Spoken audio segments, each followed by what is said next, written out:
پچھلی ویڈیو میں ہم نے بات کی تھی مزدوروں کے بازار کی، اور ہم نے اس کو کل بازار کے نظریے سے سمجھا تھا، اور یہ کہ اس کا کسی کاروبار پہ کیا اثر ہو سکتا ہے۔ فرض کرتے ہیں کہ اچانک ہی حکومت اپنے کچھ اصولوں میں تبدیلی کرتی ہے اور دوسرے ملکوں کے لوگوں کو ہمارے ملک کی قومیت دینے لگتی ہے۔ یہ تمام وہ لوگ ہیں جو اسی طرح کی مزدوری کا کام کرتے ہیں جس طرح کی مزدوری کے بازار کی ہم اپنی مثال میں بات کر رہے ہیں۔ تو اب اس صورتحال میں اس بازار کا کیا ہوگا؟ تھوڑی دیر اس ویڈیو کو روک کر اس کا جواب سوچیں، اور ساتھ ساتھ یہ بھی سوچیں کہ اب نئی اجرت توازن اور مقدار توازن کیا ہوگی، اور وہ اس خاص کاروبار پہ کس طرح اثر انداز ہوگی۔ چلیں اب اس کو ساتھ سمجھتے ہیں۔ ہاں، تو جب نئے لوگ اس ملک میں آنے لگیں گے اور وہ اس مزدوروں والے بازار کا حصہ بھی بننا چاہیں گے، تو ظاہر ہے ایک خاص اجرت پہ مزدوروں کی فراہمی بڑھ جائے گی۔ اگر یہ ہمارا مزدوروں کی فراہمی کا کرو تھا، اور یہ اب سیدھے ہاتھ کی طرف آ جائے گا اور کچھ ایسا نظر آئے گا۔ مزدوروں کی فراہمی نمبر 2۔ اب یہ اجرت اور مقدار پہ کیا اثر ڈالے گا؟ تو یہ اجرت کو تو کم کر دے گا، اجرت نمبر 2 اور مقدار کو بڑھا دے گا۔ اب اس کاروبار کے ساتھ کیا ہوگا؟ جیسا کہ آپ کو یاد ہوگا کہ ہم نے تصور کیا تھا کہ یہ ایک بہترین مقابلے والے بازار کے اصولوں پہ کام کرتا ہے، تو ظاہر ہے یہ وہی اجرت ادا کرے گا جو اجرت بازار میں چل رہی ہوگی، جس کو ہم نے اضافی لاگت عنصر بھی کہا تھا، جو کہ اب ہو گیا ہے یہ، یعنی نیچے کی طرف آ گیا ہے۔ تو یہ تھا نمبر 1 اور یہ نمبر 2۔ تو اب اس کاروبار کے لیے مزید مزدور کام پہ رکھنا عقل مندی ہے، کیونکہ اجرت کم دینی پڑ رہی ہے۔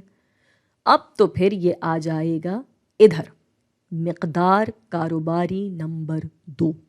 تو اور کون کون سی وجوہات ہو سکتی ہیں جن کی بنا پہ یہ فراہمی کا کرو سیدھے ہاتھ کی طرف چلا جائے؟ ایک تو ہم نے بات کی تھی دوسرے ملکوں سے نئے مزدوروں کے آنے کی۔ ایک اور وجہ یہ بھی ہو سکتی ہے کہ ہمارے ہی ملک کے مزید لوگ اس بازار میں کام کرنے کے لیے راضی ہو جائیں۔ جیسے مثال کے طور پہ کچھ عرصے پہلے تک ہمارے ملک میں صرف مرد حضرات ہی بڑے بڑے ہوٹلوں میں باورچی کا کام کرتے تھے، مگر وقت کے ساتھ ساتھ خواتین نے بھی اس بازار میں قدم رکھتے ہوئے اپنے جوہر دکھانا شروع کر دیے۔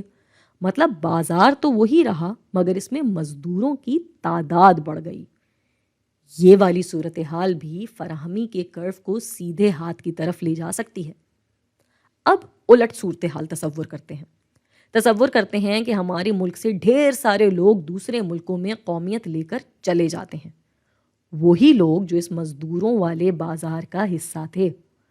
اب اس بازار کا کیا ہوگا؟ تو یہاں پہ فراہمی کا کرو الٹے ہاتھ کی طرف چلا جائے گا اور کچھ ایسا نظر آئے گا۔ یہ ہے مزدوروں کی فراہمی کا کرو نمبر 3۔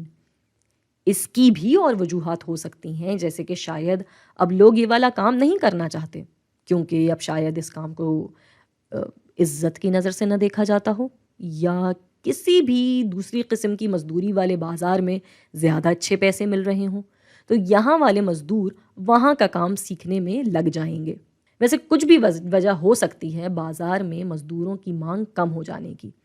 تو اس صورتحال میں اجرت تو بڑھ جاتی ہے مگر مقدار کم ہو جاتی ہے، اور جب ہم اس کا کسی ایک کاروبار پہ اثر دیکھیں تو ہم دیکھ سکتے ہیں کہ اضافی لاگت عنصر بڑھ جاتی ہے، جس کی بنا پہ مزدوروں کی مانگ کی مقدار کم ہو جاتی ہے۔